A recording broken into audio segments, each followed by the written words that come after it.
지난 주간에 놀라운 일이 굉장히 많았습니다. 그래서 여러 가지 하나님의 은혜 가운데 큰 축복이 많이 일어났는데 그 중에 늘 한 집사 우리 교회에 있는 어떤 그러니까 집사님께서 이제 간절한 기도 제목이 있었는데 그 제목 중에 늘 한결같은 게 뭐냐면 사랑하는 딸이 교회에 나오는 것이었습니다. 몇 년 전에 교회가 따님이 나왔다가 잠시 이제 못 나왔죠. 꽤 오래됐는데 늘 기도제목 중에 뭐가 있냐면 그 딸이 나와서 예배드리는 것. 늘 한결같은 그런 기도제목이 있었습니다. 그래서 사랑하는 딸이 이제 그 기도가 응답이 되어서 이제 그 한 달 전부터 그 딸이 예배를 드리기 시작했습니다. 그래서 지금 이제 이 비대면 예배로 함께 예배를 드리고 있기도 한데 그런데 그 기도 제목이 이루어졌는데 더 큰 역사가 일어났어요. 그래서 어느 날 그 집사님의 따님이 저한테 이제 문자 한 통을 저한테 보내왔습니다. 그것을 이 시간 함께 듣기를 원합니다.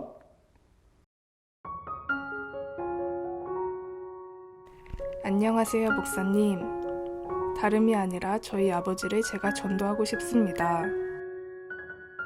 최근 들어 아버지가 심장과 혈관 쪽이 많이 안 좋아지셨습니다. 혈관이 막히면 정말 위험할 수도 있는 상황 속에 계세요. 아버지가 청소년기에 세례를 받으셨지만 지금은 교회가 그냥 하나의 종교에 불과하다는 생각으로 살고 계세요. 믿지 않으세요. 그래서 매일같이 기도하고 있어요. 저는 계속 믿지 않고 있다가 어느 날 너무나 불안한 마음이 밀려와 기도를 하게 되었어요. 근데 그 후로부터 믿음이 더 커져서 매일같이 기도하고 성경도 읽게 되었어요. 하나님이 다시 불러주신 거라고 믿어요. 목사님, 부디 저희 아버지를 위하여 편지 한 통만 써주시면 감사하겠습니다. 이런 행사와 기회가 있는 것도 모두 하나님이 역사하신다는 것이라고 믿습니다. 그리고 또 하나의 부탁을 드리자면 제 친구를 위해서 편지 한 통 써주시면 감사하겠습니다. 너무 힘든 친구예요. 가족 간의 불화로 아무 기댈데도 없는 친구예요. 물론 전도를 위해서 항상 기도하고 있습니다만 그 이름을 알고 함께 기도하는 분이 더 있어 주신다면 기쁠 것 같습니다. 제가 직접 받아 전달할 예정입니다. 저 또한 하늘빛 교회가 더욱이 많은 사람들에게 하나님의 복음을 전파하는 번창하는 교회가 되기를 목사님과 교회를 위해 전도를 위해 기도하겠습니다. 오늘도 주 안에서 평안하세요. 아멘. 기적은 여기서 끝나지 않았습니다. 어저께 기도하는 중에 마음에 감동이 되어서 그 이제 집사님의 딸에게 제가 문자를 해서 통화할 수 있냐 이렇게 물어보니까 가능하다 제가 통화를 했어요. 그러면 제가 뭘 제안했냐면 앞으로 양육을 받았으면 좋겠다 이렇게 얘기를 했어요. 그래서 어저께 제가 그 얘기를 하니까 그 이제 집사님 딸이 쾌히 이제 기쁘게 받아줘서 아마 이제 다음 주부터 양육이 시작이 될 것입니다. 그래서 제가 이제 추천한 책을 이미 이제 이미 이제 그 이렇게 온라인을 통해서 구매를 하였고 다음 주부터 이제 시작이 되어지는 거죠. 저는 집사님의 그 간절한 기도가 왜 응답이 되었을까를 가만히 생각해 봤어요. 근데 그 사람의 진심이라는 게 있잖아요. 기도할 때. 내가 정말 이 기도가 이루어지기 원한다 그랬을 때 누군가 당신의 기도가 뭡니까 물어볼 때는 그 기도가 늘 한결같은 거죠. 그러니까 순간순간에 내 어떤 생각나는 대로 하는 것도 있지만 내 안에 정말 진실한 기도가 있다면 누군가 나한테 물어봤을 때 100번을 물어보면 100번 같이 똑같이 한결같은 기도가 있다면 그거는 내 안에서 정말 필요한 기도겠죠. 그러니까 그 집사님은 늘 한결같이 자신의 딸이 다른 무엇보다 그 딸이 하나님 앞에 나와서 하나님과의 관계가 다시 회복이 되어지고 또 신실한 딸로 살기를 원하는 거죠. 저는 그 기도가 응답되는 걸 보면서 어떤 마음이 드냐면 집사님의 고민은 다 끝났다. 왜냐하면 자녀는요 우리가 책임을 질 수가 없어요. 오직 하나님만이 책임을 지는 거죠. 그러면 가장 중요한 건 뭐냐면 내가 자녀를 위해서 할 수 있는 건 어릴 때 안전을 보호해주고 먹이고 교육하는 것이 우리의 전부일 수밖에 없는 거죠. 근데 그의 인생에 진짜 중요한 건 뭐냐면 하나님을 만나는 것. 그래서 그 마음속에 하나님을 만나는 그 만남이 있으면 더 이상 걱정할 것이 없는 거예요. 그가 하나님을 만나는 그 순간 우리는 그가 하나님 앞에 올려드리고 하나님 관계 속에서 인생의 모든 부분들, 뭐 기쁘거나 아프거나 모든 부분들을 그가 스스로가 하나님을 만나서 찾아갈 테니까. 그러면 우리는 중보만 하면 되는 것이겠죠. 여러분에게도 그런 은혜가 있기를 주의 축복합니다. 또한 지난 주간에 또 이에 대한 많은 간증이 있었는데 그 중에 이제 우리 신명지 장로님의 간증이 있었습니다. 또 한번 이 시간 은혜스럽게 그 간증을 듣기 원합니다.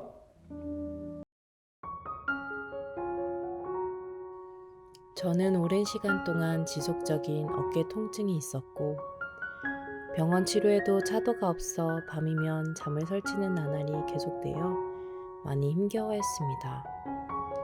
그러던 중 지난 4월 7일 수요 예배를 갈급한 마음으로 사모했고 말씀이 선포될 때 내 삶의 수고와 무거운 짐을 주님 앞에 내려놓고 기도하기 시작했습니다. 성령님의 임재 가운데 통성으로 기도하는 중에 내 기도에 귀 기울이시는 주님께서 나를 치유하시기 시작하셨습니다. 온몸이 뜨거워지기 시작했고 땀이 맺히더니 통증은 언제 있었나 싶도록 사라졌습니다. 예배가 끝나고 목사님께 기도를 받을 때 주님이 주시는 평강이 내게 임하였습니다. 주님께서 나를 위로하셨고 나는 오늘도 주님 주시는 참 평안으로 행복합니다. 감사함으로 주님을 찬양합니다. 주님이 하셨습니다. 주님이 하셨습니다. 모든 영광 하나님께 올려드립니다. 박수로 주 앞에 영광을 올려드리겠습니다. 아멘. 이 간증을 제가 이렇게 들으면서 그런 마음이 제 안에 이렇게 들어왔어요. 지금 주시는 말씀 그대로 제가 전하겠습니다. 지난 주간에 한 분이 저 멀리서 교회를 이렇게 올라오시려고 이렇게 마음을 잡으셨대요. 아픈 분이신데 그런데 이제 의사가 이렇게 이제 좀 만류를 했다고 하더라고요. 먼 거리니까 올라오는 길이 힘드니까 올라가지 않는 게 좋다 그래서 이제 비대면으로 예배를 드리셨는데 저도 개인적으로는 그게 저한테 편합니다. 왜냐하면 혹시 올라오시다가 아프면 또 제가 또 힘드니까. 근데 그런 생각을 한번 해봤어요. 저희가 정말 힘들었을 때는 거리와 상관없이 안수를 받고 싶을 때가 되게 많거든요. 그래서 때로는 죽을 것 같은 몸을 가지고 제가 누군가에게 안수하고 싶을 때는 올라가기도 하죠. 그래서 제 마음에 그때 올라왔으면 참 좋았겠다 하는 마음이 드는 거예요. 그래서 오늘 예배드리는 분들 중에 혹시 그런 분이 계시면 올라오셔서 예배드리시고 안수를 받으시고요. 또 비대면 예배도 굉장히 은혜스러운 거지만 만약 몸이 허락한다면 대면 예배로 드리는 것이 좋습니다. 여러분들이 함께 예배드릴 때 혹시 기도가 필요한 분이 있으시면 올라오시고 만약에 기도가 정 필요하신데 내가 올라가지 못하면 우리 그 사역자들한테 연락을 주시면 제가 어디에 내려가서 안수를 해드리겠습니다. 하나님이 여러분을 치유하기 원하시고 여러 기도에 응답하기 원하십니다. 주의 종이 할 일이 무엇인가를 봤더니 주의 종은 성도를 향해서 사는 것이죠. 성도가 행복해지고 그리고 성도의 삶 속에 변화가 일어나는 것들. 그래서 예배가 드리고 싶은 분들이나 아니면 안수가 필요한 분들이 계시면 요청하시면 제가 몸이 허락하는 한, 시간이 허락하는 한 제가 전심을 다해서 여러분을 섬기겠습니다. 여러분께 하나님의 은혜가 임하기를 축복합니다. 오늘 여러분들에게 기도 응답이 있기를 원하십니까? 기적이 일어나기 원하십니까? 그 마음으로 그 믿음으로 이 시간 본문 20절을 함께 읽겠습니다. 시편 107편 20절입니다. 우리 같이 믿음으로 함께 읽겠습니다. 시작. 그가 그의 말씀을 보내어 그들을 고치시고 위험한 지경에서 건지신도다. 아멘. 이 오늘 본문 20절의 말씀은 어떤 의미냐면 하나님이 말씀 전달자를 통해서 고통당하는 자에게 말씀을 전달하신다는 거예요. 다시 말하면 사람이 멀리 있는데 이 말씀을 들을 수 없는 사람에게 사람들이 누군가를 시켜서 하나님의 말씀을 대신 전달하는 사람들을 말씀 전달자라고 그럽니다. 근데 구약 시대에는 이 말씀 전달자가 누구냐면 대부분 다 예언자, 선지자였습니다. 그래서 예언자는 어떤 뜻이냐면 하나님의 말씀을 맡은 자. 그래서 하나님의 말씀을 맡아서 그 말씀을 누군가에게 전해주는 거죠. 때로는 공개적으로 하기도 하고 때로는 개인적으로 하기도 하는데 여튼 간에 하나님의 말씀을 받아서 이것을 전달한 자가 예언자였습니다. 바로 그런 역할을 하는 것처럼 지금은 누가 말씀의 전달자냐면 물론 많은 사람이 있겠지만 그중에 대표성이 뭐냐면 강단에서 말씀을 선포하는 담임 목사입니다. 그래서 제가 늘 드리는 말씀이지만 제가 누군가에게 이렇게 강단에서 말씀을 전하거나 개인으로 전하건 간에 저는 말씀 전달자의 통로가 되기 원하고 또 그 말씀의 전달을 통해서 여러분에게 기적이 일어나길 원합니다. 말씀의 전달자들은 하나님 명령을 받을 때 성도들에게 대부분 세 가지 유형의 말씀을 선포합니다. 첫 번째는 뭐냐면 회개를 촉구하는 말씀을 선포합니다. 그래서 대부분 어려움이 당하는 경우는 하나님의 관계가 이렇게 어긋났을 때 또 하나님 앞에 죄를 졌을 때 그럴 때 삶에 어려움이 오게 되거든요. 그러면 그것을 고치는 길은 간단한 거죠. 그들의 죄악이 무엇인지 때로는 그의 잘못이 무엇인가를 알려주고 그리고 거기서 벗어나게 되어지면 그 문제가 해결됩니다. 그래서 말씀의 전달자의 가장 중요한 사역 중에 하나가 뭐냐면 그에게 회개를 촉구하는 거죠. 돌이키라고 얘기하는 것이고 두 번째가 뭐냐면 위로의 말씀을 전하는 거죠. 아파 있는 사람들, 마음이 심령이 아픈 분들에게 하나님의 위로가 그들에게 임하기를 그래서 그에게 위로의 말씀을 전하기도 하고 세 번째는 뭐냐면 희망의 메시지 앞으로 잘 될 수 있다는 얘기를 그들에게 전달하는 의미를 갖고 있습니다. 여기서 우리가 주목해야 할 것이 있는데 뭐냐면 본문 20절 말씀을 다시 한번 띄워주시기 바랍니다. 거기 보시면 본문 20절에 말씀이라는 것이 있어요. 이 말씀이라는 이 단어가 굉장히 중요한데 이 말씀이 어떤 뜻이냐면 지금 이렇게 세 번역으로 나와 있는 대로 단 한마디의 말씀이에요. 그러니까 우리가 이 멸망의 위기에서 때로는 힘든 위기에서 벗어났을 때 사실은 한마디 말씀이 내게 믿음으로 다가오게 되어지면 그 말씀을 통해서 우리의 삶이 에게 기적이 일어납니다. 우리 한번 세 번역으로 한번 같이 한번 읽어보겠습니다. 시작. 단 한마디의 말씀으로 그들을 고쳐주셨고 그들을 멸망의 구렁에서 끌어내주셨다는 거죠. 아멘. 계속 띄워주세요. 말씀을 단 한마디의 말씀으로 아멘. 그렇죠? 단 한마디의 말씀으로 그들을 고쳐주셨어요. 할렐루야. 여러 말씀이 아니라 단 한마디의 말씀으로 그들을 고쳐주셨고 단 한마디의 말씀으로 그들을 멸망의 구렁텅이에서 끌어내주셨습니다. 아멘. 사랑하는 성도 여러분, 단 한마디의 말씀 한 절이 믿어지면 여러분에게 기적이 일어납니다. 할렐루야. 단 한마디의 말씀이 성경보다 한 말씀이 여러분한테 믿어지는 그 순간 나에게 놀라운 변화가 일어나게 되어집니다. 그러면 여러분의 삶에 기적을 일으키는 단 한마디의 말씀이 어떤 말씀인지 궁금하시죠? 그렇죠? 많이 있지만 여러분 먼저 성경을 갖고 계시면 성경을 펼쳐주시기 바랍니다. 여러분 앞에 성경 말씀 있으시면 꼭 펼쳐주세요. 거기서 맨 앞장 성경의 첫 마디를 한번 보시기 바랍니다. 첫 마디 창세기 1장 1절입니다. 여러분이 성경을 펴시면 제일 먼저 나오는 그 말씀 우리 같이 한번 말씀을 읽어보겠습니다. 시작. 태초에 하나님이 천지를 창조하시니라. 아멘. 태초에 하나님이 천지를 창조하시는 이 말씀이 여러분에게 단 한마디의 말씀으로 여러분에게 믿어지면 여러분은 삶의 위기 속에서 해방이 되어집니다. 할렐루야. 이 말씀이 여러분 마음속에 심령을 움직이고 여러분의 그 마음 깊은 곳에 이 말씀이 실제로 작동하게 되어지면 여러분이 어떤 어려움에 있든 간에 어떤 기도가 있든 간에 기도가 응답이 되어지고 기도가 여러분에게 응답이 되어집니다. 저는 이 성경책이 30년 전에 거의 35년 전에 제가 이 성경책을 제가 직접 산 것인데 지금 보니까 맨 앞에 이렇게 그 성경책 맨 앞에 보면 1장 1절에 이렇게 뭐라 그러죠? 색연필로 이렇게 제가 이렇게 칠해놨어요. 이쁘게. 제가 그 당시에는 굉장히 꼼꼼해서 성경책에 가능하면 볼펜을 사용하지 않고 샤프를 통해서 이렇게 제가 금을 걷거든요. 왜냐면 이게 얇아서 혹시 베겨 나갈까 봐. 근데 거기는 이 앞에는 이 색연필을 칠해놨어요. 그만큼 중요해서. 여러분 창세기 1장 1절의 말씀은 어떤 의미냐면 하나님이 무에서 유를 창조하신 전능자라는 거예요. 할렐루야. 하나님은 아무것도 없는 상태 속에서 우주 만물을 창조하신 거예요. 그러니까 이 얘기는 뭐냐면 우리들에게 하나님은 전지하신 분이고 전능하신 분이라는 것을 우리가 알려주시는 거예요. 그러면 우리가 믿는 하나님이 전지전능하신 그분이 우리의 기도를 들으시면 주님이 단 한마디의 말씀을 보내시면 우리 삶에 기적이 일어나는 것이죠.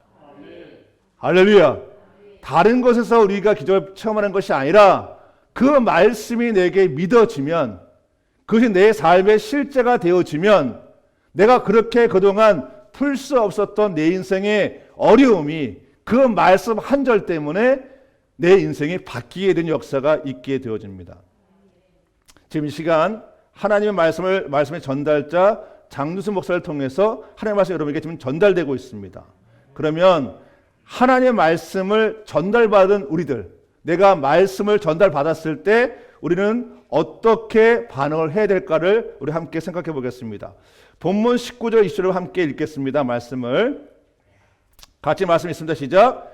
이에 그들이 그들의 고통 때문에 여호와께 부르짖으매 그가 그들의 고통에서 그들을 구원하시되 그가 그의 말씀을 보내어 그들을 고치시고 위험한 지경에서 건지노다. 아멘. 여러분 하나님의 말씀의 전달자를 통해서 말씀을 내가 받았을 때 성도가 가장 먼저 할 게 뭐냐면 말씀을 받은 자가 제일 먼저 할 게 뭐냐면 그 말씀을 붙잡고 여호와께 부르짖는 거예요. 할렐루야. 그 말씀이 내 마음에 울린다 그러면 그 말씀이 내 심령 속에 울린다 그러면 내가 어떻게 가만히 있어요? 내게 보내준 하나님의 말씀을 내가 붙잡고 그 말씀을 내가 어떻게 가만히 있냐고요. 그 말씀 붙잡고 내가 주 앞에 간절히 기도하겠죠. 그것이 뭐냐면 그래서 여호와께 부르짖는 것이죠. 여러분 능력자는 누가 능력자냐면 기도하는 자가 능력자인 거예요. 할렐루야. 여러분 기도하는 자가 능력자입니다. 능력은 기도할 때 주어지는 거예요. 여러분 내가 가만히 있다고 능력이 주어지는 것이 아니라 어쩌다 마치 번개를 받아서 능력이 받아지는 것이 아니라 기도하는 그 사람에게 하나님이 능력을 부으시는 거예요. 그래서 말씀을 내가 전달받았을 때 정말 그 말씀이 나한테 은혜가 되어지고 그 말씀이 나한테 정말 마음에 감사로 오게 되어지면 견딜 수가 없는 거죠. 말씀을 붙잡고 기도하는 게 정상적인 크리스찬입니다. 근데 우리가 왜 우리 인생에 기적이 일어나지 않냐면 말씀을 은혜롭게 받았다고 얘기를 합니다. 그런데 기도하지 않아요. 예배당을 나가는 순간 다시 세상의 사람으로 바뀌는 거예요. 다시 내 생각 속에 죄악이 들어오고 다시 하나님과 결별하고 한 주간 내 마음대로 살아가는 거예요. 말씀이 정말 은혜스럽다 그러면 그 말씀이 내 심령 속에 내가 파고들었다면 내가 가만히 있을 수 없는 거지. 말씀을 붙잡고 부르짖고 기도하게. 그것이 바로 하나님의 말씀을 전달받은 지극히 정상적인 반응이라는 것입니다. 마태복음 26장을 함께 보겠습니다. 예수님 제자들에게 강력하게 말씀하셨습니다. 마태복음 26장 40절입니다. 시작. 제자들에게 오사 그 자는 것을 보시고 베드로에게 말씀하시되 너희가 나와 함께 한 시간도 이렇게 깨울 수 없더냐. 아멘. 예수님이 이제 십자가에 못 박기 전에 제자들을 데리고 겟세마네 동산에 가서 기도하셨어요. 제자들을 봐도 굉장히 예수님이 심각하셨어요. 마음에 근심과 걱정이 가득해서 주 앞에 주님이 기도하는 그 시간이었어요. 그런데 함께 목숨을 건다고 하는 그런 제자들이 함께 갔는데 그 시간 자고 있는 거예요. 정말 지극히 비정상적인 반응들을 그들이 보이고 있는 거예요. 그때 주님이 뭐라 하시냐면 너희가 나와 함께 한 시간도 이렇게 깨어서 기도할 수 없느냐 얘기하시는 거예요. 이렇게 위급한 시간에 이렇게 하나님의 은혜 가운데 들어갈 그 시간에 너희가 1시간도 나와 함께 기도하기가 그렇게 힘드냐 얘기하는 거예요. 기도하는 자가 능력자입니다. 기도하는 자에게 하나님이 기적을 베푸시는 거예요. 내가 말씀이 전달되어지면 그 말씀을 붙잡고 내가 기도하는 것이 지극히 정상적인 것이죠. 본문 1절에서 말하는 위험 지경은 어떤 거냐면 사람이 파멸의 지경까지 들어간 것을 말합니다. 다시 한번 시편 107편 한번 읽어보겠습니다. 같이 한번 시작. 그가 그의 말씀을 보내어 그들을 고치시고 위험 지경에서 건지노다. 아멘. 위험한 지경에 들어가도 여러분 누구나 기도하는 건 아니에요. 제가 힘든 분들한테 그렇게 얘기하거든요. 기도하라 그러면 기도할 힘이 없대요. 기도하기 싫대요. 근데 누군가 나를 위해서 기도하기 원한다는, 이거는 정말 나쁜 거예요. 본인이 파멸의 지경에 들어가 있어요. 죽을 지경에 들어가 있어요. 그런데 왜 기도하지 않는가 하는 거예요. 기도하면 주님께서 능력 주시고 그분들의 해결해서 수없이 말씀하셨는데 왜 그러지 않을까? 우리는 지극히 하나님 앞에 멀어져 있는 거예요. 길이 있는데 그 길을 가지 않는 거예요. 왜냐하면 평상시에 기도 훈련을 되어 있지 않는 거예요. 할렐루야. 내가 장로가 되어도, 내가 권사가 되어도, 내가 집사가 되어도, 내 위험한 지경에 들어가도 기도 한 줄을 못하는 거예요. 그냥 그 문제를 껴안고 근심하고 걱정하는 거예요. 여러분, 근심과 걱정을 한다고 해서 그 문제가 풀리는 것이 아니에요. 근심과 걱정을 내가 넣고 있다 그러면 그것이 나를 파멸을 계속 몰아넣는 것이 내 인생의 변화가 없는 거예요. 주님 말씀하십니다. 깨어 기도하라. 깨어 기도하라고 말씀하시는 거예요. 여러분 삶 속에 지금 내가 위험한 지경에 있다 그러면 지금 이 순간 여러분 무릎 꿇고 기도하셔야 됩니다. 그게 지극히 정상적인 거예요. 사업이 막히면 그 문제가 근심하는 것이 아니라 기도하는 거예요. 내 자녀의 문제가 있으면 거기에 내가 근심하는 것이 아니라 기도하는 거예요. 그게 지극히 정상적인 반응입니다. 오늘 말씀의 제목이 기도하는 자가 능력자라는 것입니다. 여러분, 내 완장을 내려놓으십시오. 내가 장로라는 이 완장을 내려놓으시고 권사라는 이 권을 내려놓으시고 내가 기도하는 자가 된 게 먼저 맞는 거예요. 할렐루야. 하나님은 공평하십니다. 그가 목사님이 되었던 장로님이 되었던 권사님이 되었던 누구든 간에 기도하는 자에게 하나님이 그 은혜를 베푸시는 거예요. 여러분, 기도하는 자가 능력자입니다. 기도할 때 문제가 해결됩니다. 이 기도가 어떤 거냐 이런 겁니다. 기도를 할 때 우리는 하나님 앞에 가까이 갑니다. 여러분, 하나님께 가까이 갈 때 우리한테 복이 임합니다. 내가 하나님께 가까이 갈 때 내 인생의 문제가 해결되는 것입니다. 그래서 시편 73편에 보면 이렇게 기록되어 있습니다. 같이 한번 크게 한번 있습니다. 시작. 하나님께 가까이면 내게 복이라. 아멘. 기도는 하나님께 가까이 나가는 거예요. 하나님께 가까이 갈 때 응답이 일어나는 것입니다. 복이 임하는 것입니다. 지금 세상이 코로나 때문에 같이 모일 수 없다면 여러분 그 자리에서 기도하시고 더 마음이 간절하시다 그러면 예배당에 나와서 여러분 기도할 수 있습니다.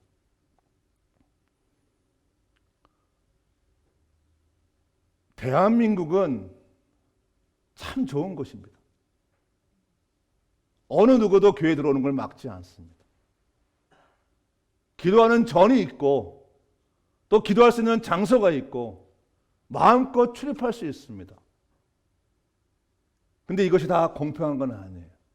어떤 나라는 교회 나가는 것 때문에 붙잡혀가기도 하고 목숨을 잃기도 하고 생명의 위협도 받기도 합니다. 여러분에게 펼쳐진 복을 마음껏 누리시기 바랍니다. 기도하는 자가 능력자입니다. 여기서 우리가 반드시 알아야 할 것이 있습니다. 진정한 기도는 회개에서 시작이 된다는 것입니다. 여러분, 인생에 우리의 모든 문제는 어디서 오냐면 내가 주님과 멀어질 때. 할렐루야. 그래서 진정한 기도는 회개에서 시작이 되어지고 능력의 기도는 회개에서 시작이 되어집니다. 우리 본문 17절을 함께 읽겠습니다. 같이 한번 시작. 어리석은 자들은 반역의 길을 걷고 죄악을 저지르다가 고난을 받아 밤낮까지 이뤘으니 이미 죽음의 문턱까지 이르렀다. 아멘. 여러분, 이 밤낮이 없어요. 죽음의 문턱에 이르렀어요. 왜냐하면 그들의 죄가 그들을 하나님과 멀어지게 하는 것입니다. 여러분, 우리가 죄를 지면 하나님이 불편해요. 내가 주 앞에 어떤 죄를 짓게 되면 교회 나오기 싫어져요.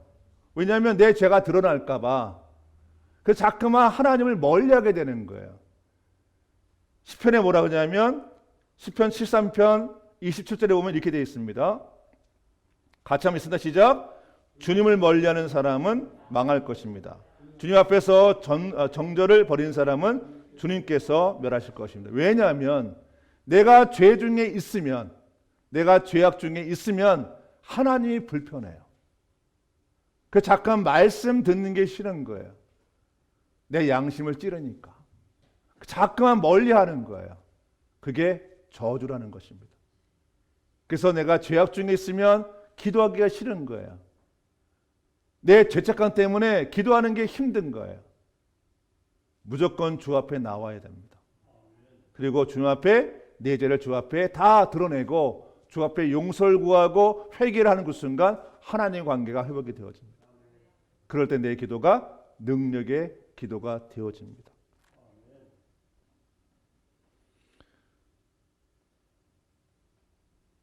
여기서 또 우리가 하나 또 알 것이 있습니다. 반드시 알아야 될 것이 있습니다. 본문 21절 20절을 함께 읽겠습니다. 같이 한번 시작. 여호와의 인자하심과 인생에 행하신 기적으로 말미암아 그를 찬송할지로다. 감사제를 드리며 노래하여 그가 행하신 일을 선포할지어다. 아멘. 시편 기자가 말합니다. 능력의 기도를 통해서 우리 인생의 문제가 해결됐을 때 반드시 두 가지를 반드시 해야 된다. 첫 번째는 뭐냐 하면 그를 찬송할지로다. 아멘. 내 인생에 좋은 일이 일어날 때 뭐냐면 하나님께 영광을 올려드려야 된다는 거예요.